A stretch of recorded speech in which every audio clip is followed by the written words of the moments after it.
stigma wasn't there because it was just a norm. And so I think right now, it's kind of the same thing. So anyway, what were we talking about? Entrepreneurship. Um, Bill, I really got off topic. What else is new?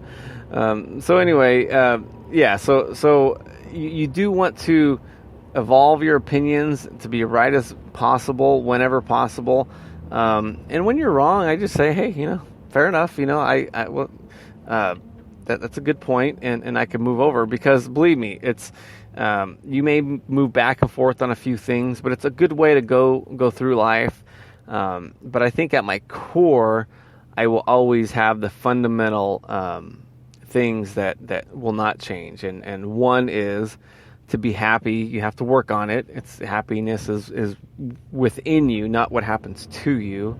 And then the other one is I do believe that there is a God, and I believe that God has a plan for us, and if we don't follow that plan, it will upset him. and to we're the one that benefits if we follow it. And so, but within that, there are things that I flip flop on, but I'm just talking about the core things. So I carry that through life and through business, and people know that too. And some of these people, some of my customers I've known for 20 plus years, and it's that is very valuable. So to a younger generation, you think, okay, what do I need to start a business?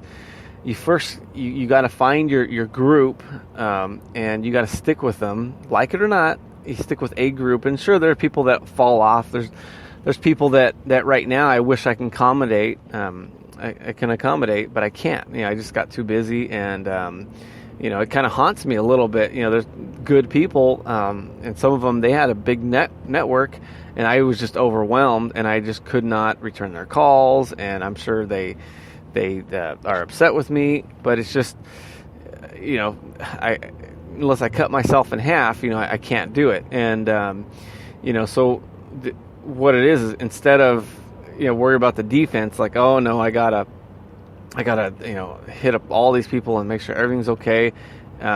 You have to focus on offense too, getting new customers to replace the ones that fall off, because some are going to fall off.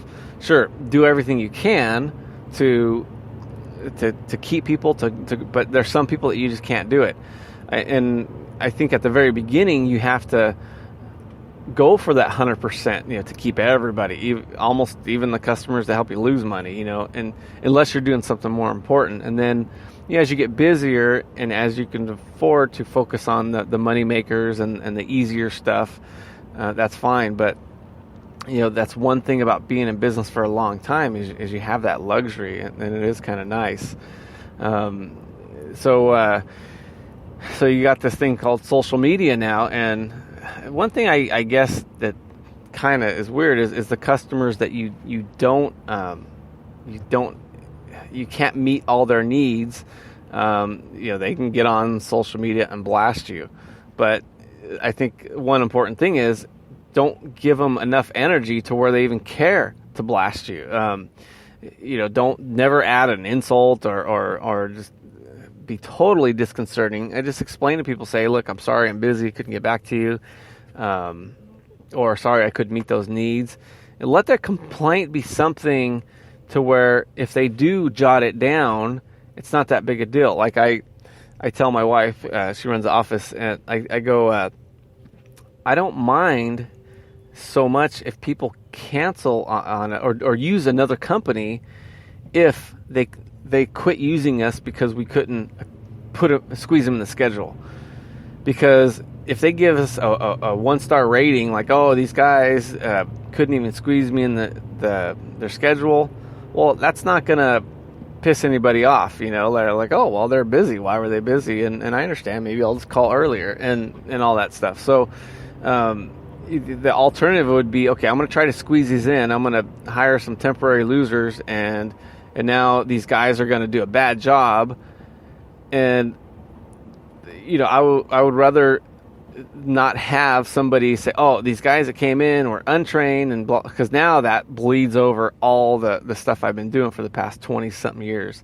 That those things could hang around in the ether forever. So I stay away from that, and I try to think, okay, if I'm gonna go down, let it be for something that isn't gonna hurt me too much, at least when I can do it. So that's part of growing, is make sure when you do get bigger that you are it does fit within your template of growing your company. I don't. It's weird because sometimes I don't even want to read the reviews because I know I give it my all, and I just think when people are unhappy, they just got so much more energy to complain. So I just feel like the only people that are gonna leave a comment are the people that complain. But I do get a lot of letters, handwritten letters from customers saying I do a great job, and that kind of keeps me going. But it's a weird, I don't know, it's a weird anxiety thing because I think reading reviews, I almost feel like electronically, I don't know if that is a pulse on my business, because if I just change it to what the people are complaining about, what if only 1% of the people complain? And so let's say I get a few complaints about some obscure complaint that somebody has. Let's say somebody even has a mental problem, and those are the only people that tend to complain and want a certain thing. And if I build my business around that complaint, well, what about the other 99% of the people that are happy and like it? Well, now they're like, oh, well, now they take too long because they do this service that I don't care about, and then their prices went up. And so I go by. And I'm not ignoring my customers. I mean, I talk to them every day, all day, and I shape it. So I think I try to go to where the masses want me to go. Whether it's okay, do they want faster service? Do they want it better? Do they want to pay more money and get more stuff done? Do they want me to just do a fire drill, on their home or business? So I think it's a big laundry thing. So.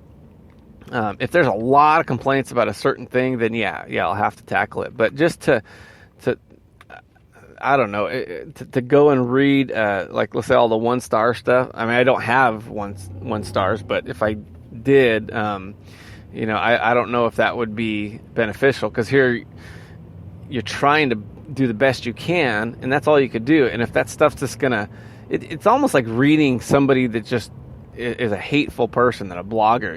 It's like, why read that stuff? Why comment on it for sure?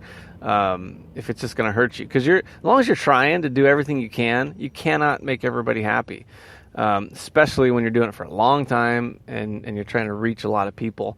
But yeah, and if you do get a good review, that could be false too. It could be somebody that has just had such a bad experience with other people that they're just happy for anything now. And the good review might not even be that accurate anyway. Meaning that somebody else could do the same thing that you did and they wouldn't like it because they don't like that other person.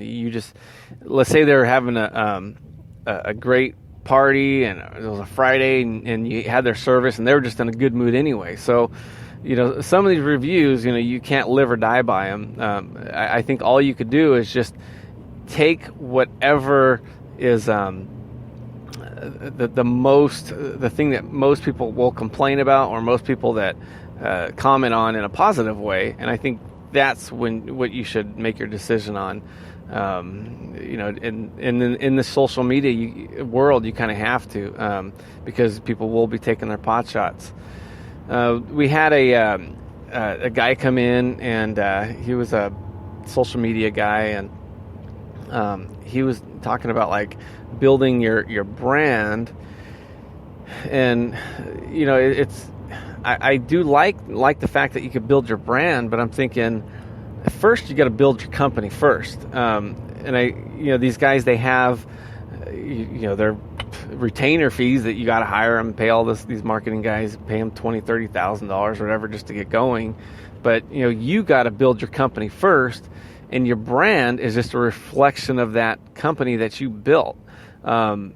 and I think now people, they just, especially the younger generation, not that it's older versus younger, but that's, well, I guess it kind of is, because we're all going to be older one day, and we're going to be wiser than we are now. When I'm 60, Lord willing, if I make it, I'm going to be a lot wiser than I am now. So, it's just, you can't just start a company, start an image, and, well, you can, but it ain't going to make you any money.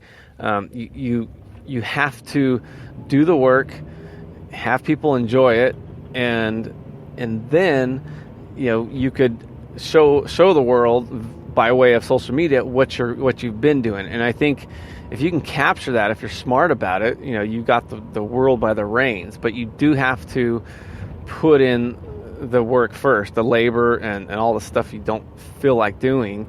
And I think that the country kind of has to shift in that, where it's at right now, everything is immediate. Everything is, you see these YouTubers just pop up, and all of a sudden they're making all this money.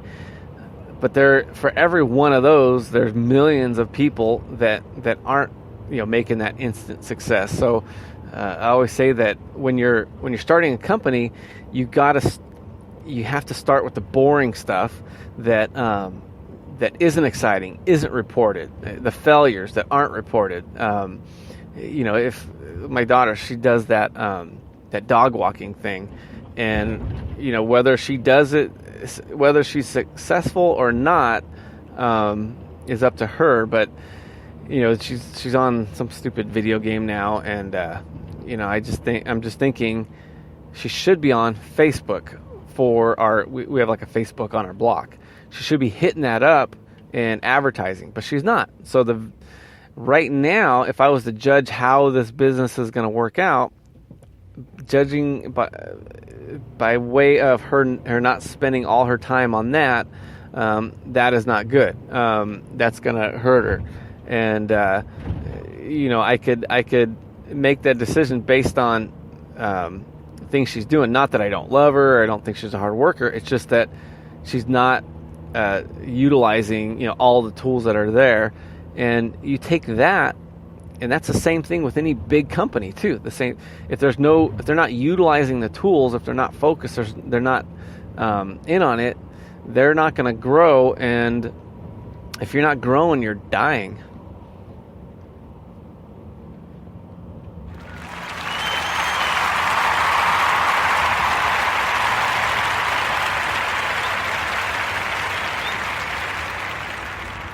Hey everybody, go to next-sugar.com to get your real sugar with half the calories, or up to half the calories. Sometimes it may be in the 40 percentile.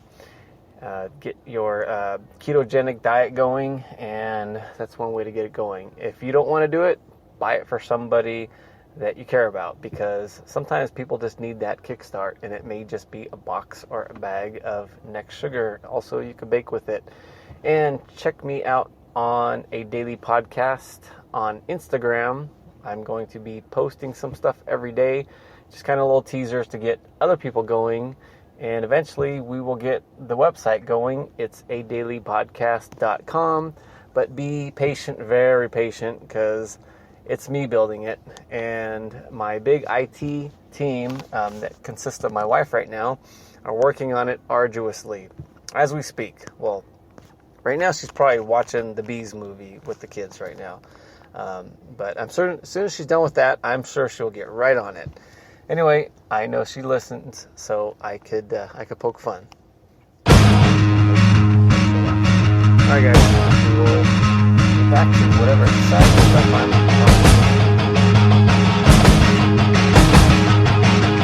All right, well, I am going to trying to make some money today and throw whatever I have at my company and business and customers. And I think that the one thing I learned is, like with the companies that I started, it's whatever you focus on is going to be your money maker, your successful thing. But it's you're going to ultimately focus on the winners. The exciting stuff is usually good for a little bit, but you're going to get detracted real fast. So my advice would be, start a few things.